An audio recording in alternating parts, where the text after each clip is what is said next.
Hey everybody, this is the Sliders Review, and it's Women's History Month, and I'm here today to talk to you about Little Women, the 2019 Greta Gerwig movie. So I finally got to see it. I talked about a couple of weeks ago, the PBS 2017 one, and I wanted to compare to this one, but I didn't have stars at the time. Now I have stars. Speaking of which, that streaming app is weird, man. Like when I watch stuff on my TV, everything looks pixelated. I don't know if it's just the streaming app or because the weather was bad today, but the weather cleared up, so I don't know what the world's going on.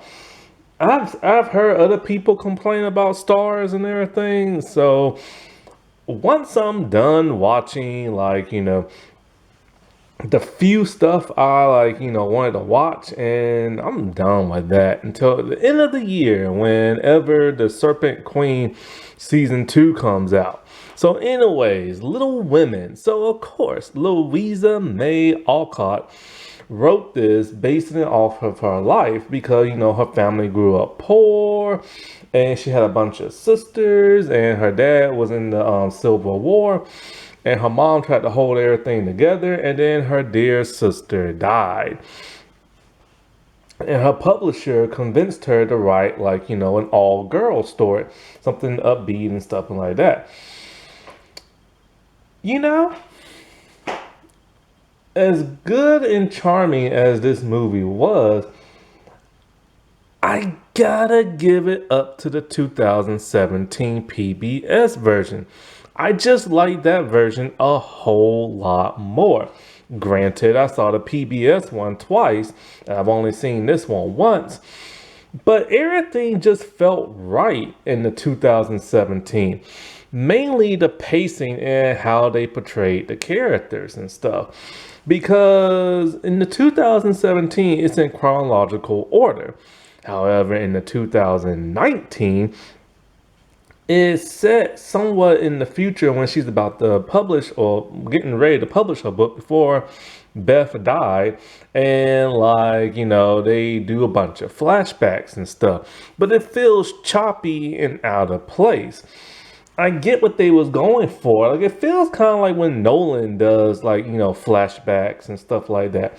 But they didn't have that flair to it that made it seem cohesive like other flashbacks do in other television shows or movies. Something just fell off for some bizarre reason. I don't know why. And I guess what made it feel off was that, yeah, it's about those four sisters. But the thing about the PBS version is that for a fact it's about Jo March and everything. Like it's literally about her. It's literally her front and center and stuff. And with this one, sometimes they went with the other sisters, but it was still Jo's thing. But it's just kind of okay, it started off with Jo, then it did some flashback, but then all of a sudden it goes to Amy, her in Paris, with the whole Lori thing, and then it goes back to flashbacks again, going right back to Jo again. Then it does a couple of stuff with the other sisters, and then it goes back to Jo again, and then it's just Jo for the rest of the thing, and then it's going back in flashbacks. So it felt disconjointed and stuff. I know this movie got a lot of awards and stuff like that, but I don't know, man. It's that PBS one to me is the superior one. I'm not the only person who feels that way. There's somebody else online who feels that way too. It just felt like everything came together nicely with that 2017 one.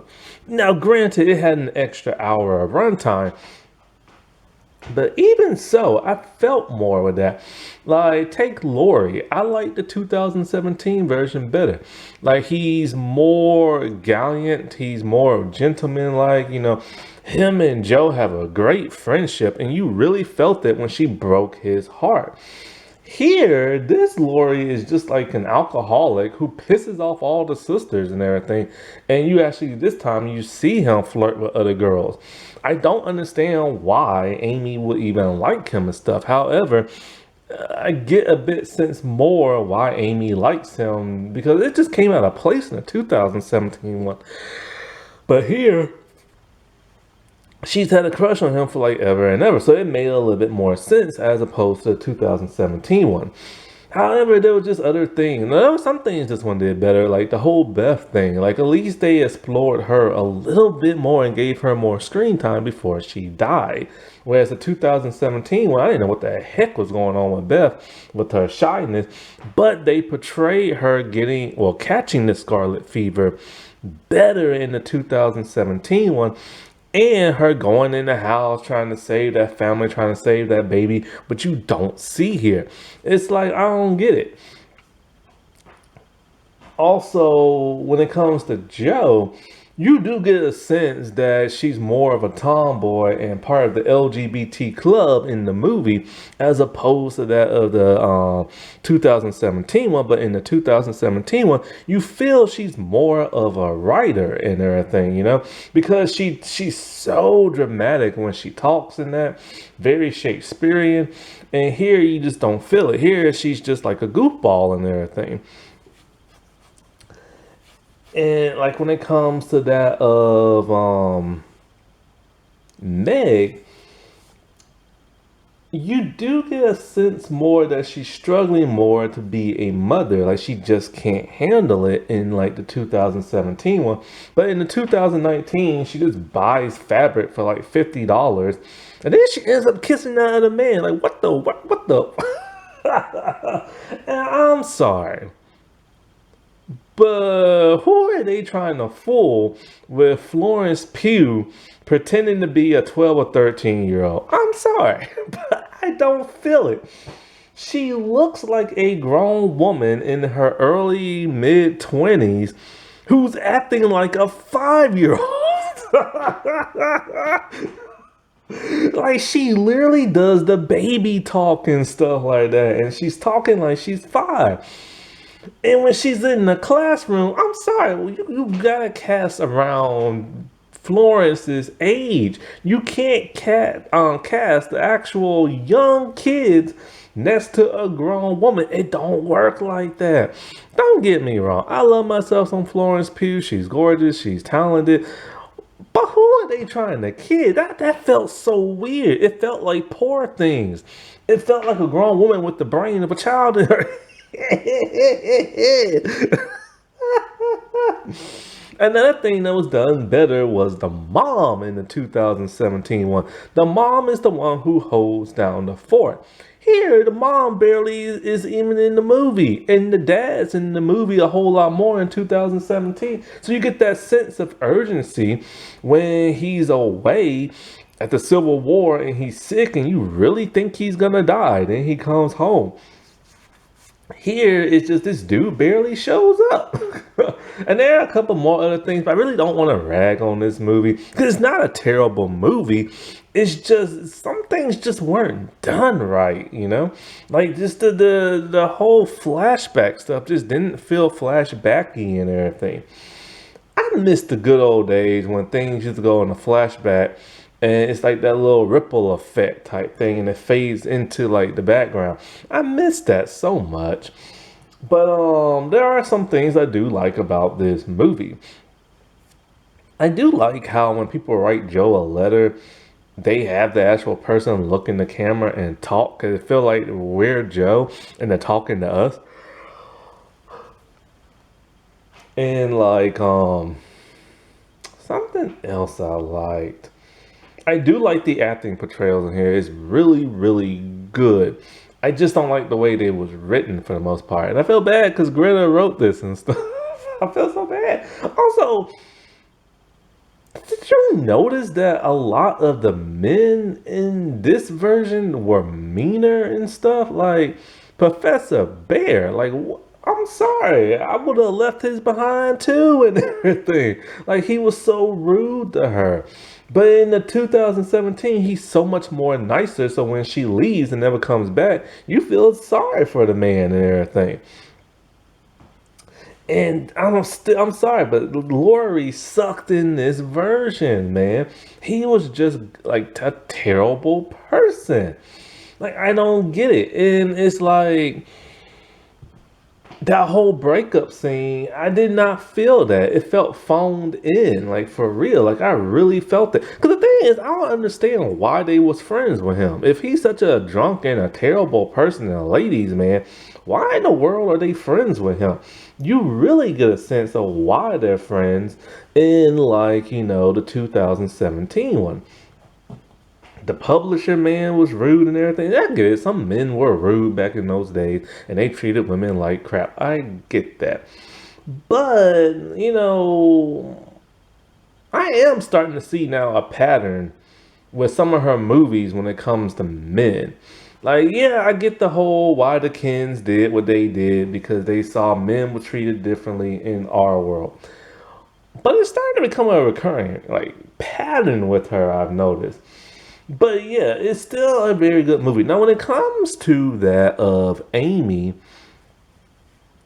I liked when Florence played her as the like grown up, as opposed to like the teenager and stuff. Because as the grown up, that's the thing about the 2017. I never felt like Amy grew up when she was supposed to be older. Here, I do. I really feel like she's more mature. She doesn't talk like a child no more. But I really don't get why she burnt the papers in this version as opposed to the 2017 one. Like, you really get a sense that she's this jubilant, bratty little girl who wants revenge and everything. And, like, and so so I was like, it's been a day, like, get over it and everything. Like, you really get that sense in the 2017 as opposed to this one. I just don't know what it is, man. It's just like I feel bad ragging on this movie, but oh crap, it's 11 minutes. I ain't really talking about the movie. I just feel bad. I just like the 2017 one more. Like, go watch that. It's free on Tubi. But yeah, this is about like, the March family. And you really do get the sense that they're poor in this movie. Mostly because they tell you they're poor. In the 2017 one, they did not seem poor to me at all. But in this one, the Reza grew up very like poor and everything. And it was really hard and they struggled.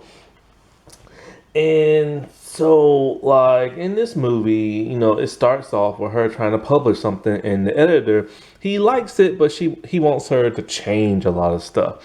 He wants the woman to get married at the end or die or something like that because they just got through with the war and everybody doesn't want to be like depressed. And so she starts thinking about like, her childhood growing up. And the thing about this one, you do get a sense they're sisters. Like you really get a sense that they're sisters.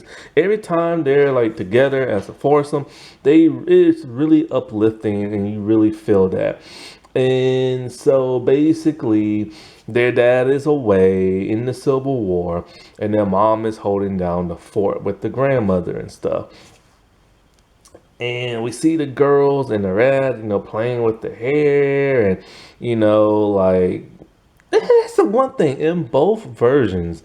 The person who plays Joe never seems like the second child. She always seems like the oldest and everything. But anyways, and also, ooh, it was so cool to finally hear Emma Watson speak with an American accent, even though it started to fade out towards the end of the movie. Which, by the way, this is the last movie she's ever done. She just kind of walked away from Hollywood and everything. She hasn't done TV. Well, she's done the Harry Potter special, but that's about it. But this is her last like portrayal of anything. I think she's an ambassador for something or something like that. I don't know why she walked away. I heard she does not like taking selfies with fans. That kind of sucks. But I get it because, one bad thing happened with paparazzi a long time ago. This is a security issue. So I totally get that. But it sucks she left Hollywood because she's a really good actress. And she's come a long way from her Hermione days. But then again, she's probably so rich from that, she probably doesn't have to act no more. But,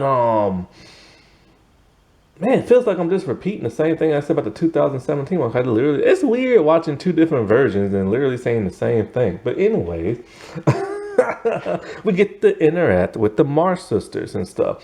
And, the two oldest one like to go to like these parties and they meet Lori.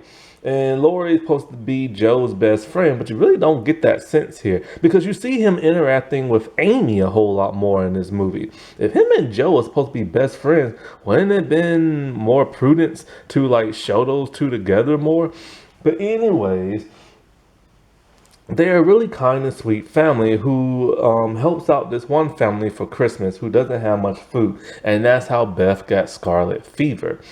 And Beth, I do like how they showed more of like, her shyness, her like, awkwardness. She has that weird doll at the table and she's playing with it.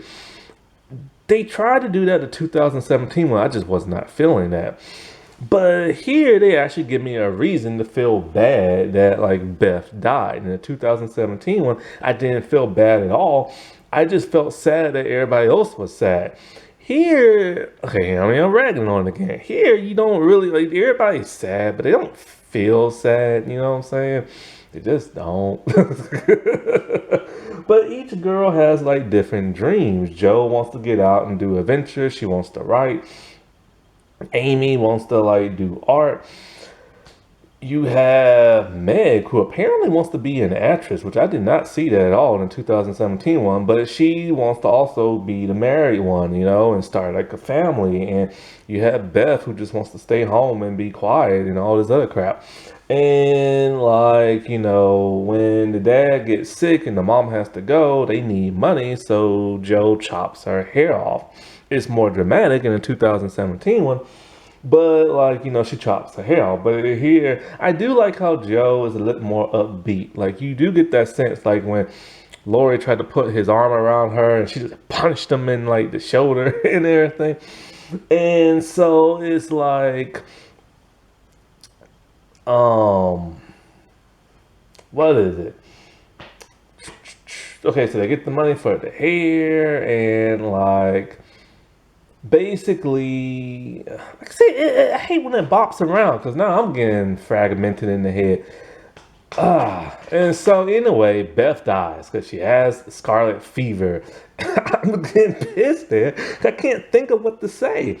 But then you have like Amy, right? And Amy is the youngest one who's always getting in trouble, who burns Joe papers.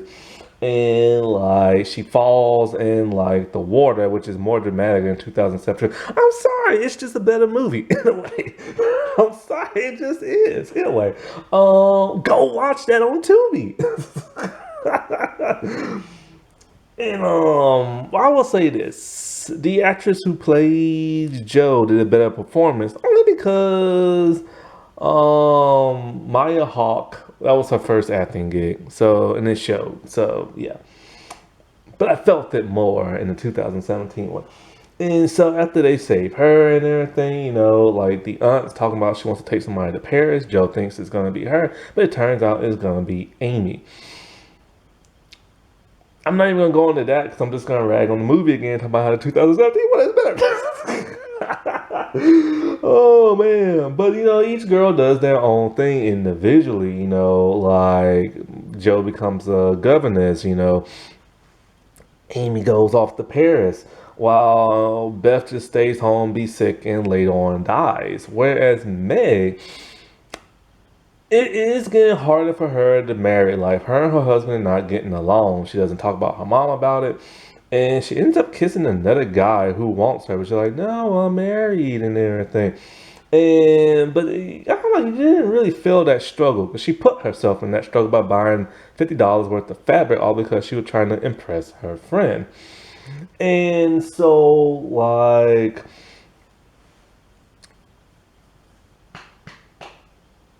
anyways, Joe and Lori, they have their little breakup thing. Oh, Joe, I love you. No. Anyway, what is it? So of course Amy and Lori gets together, which I always felt was so scandalous, man. That was so low down and everything. But then you have Joe back at the editor wanting to publish that of her book. And he wants her to change the ending because, you know, Greta changed it to where Joe did not get married to Professor Bear, which I always thought was weird. Why would she marry him for? Because she's best friends with Lori. You think she would be with him. But just like she said, you know, if he was to ask her again, she'll probably just say yes. And Greta said that she did it because she felt like Larissa would have been happier with this ending. And you know what? I'm okay with this ending. Some people say, oh, it ruined the entire movie and Joe would never do that and blah, blah, blah. But you see, she haggled with the man to get the percentage that she wanted for the rights and everything. So I do see that as something Joe would kind of do, and at least it showed her sticking up for herself.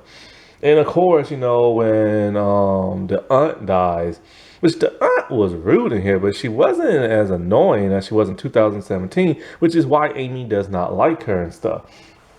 And you don't see the aunt and Amy hang out that much. Like, I don't know why all that was cut. Because, you know, you're supposed to get the sense that she does not like her aunt, but then she wants to go to Paris with her because it's just Paris and everything. And so she turns the home into like a place for like a school, which of course is the Little Men novel that got turned into like a movie. I think it only got turned into one movie. And as for Joe Boys, that's only been an animated movie. A lot of people don't want to make Little Men for some reason. I've never read up on it that much. I could care less. But anyways, it's a good movie. Just the 2017 one just happens to be a whole lot better. That's just my opinion. And I feel bad reviewing this the way I'm reviewing it, but I'm kind of disappointed because all I ever heard was how amazing this movie is and how great this movie was and all the awards it won. But then I watched it and I started to get kind of bored. And then I started thinking, man, 2017 one was so much better. And the 2017 one never even was nominated for nothing. And it's so underlooked. Go and watch that freaking movie. Happy Women's History Month, everybody. All right, well, I'll talk to you later. Bye.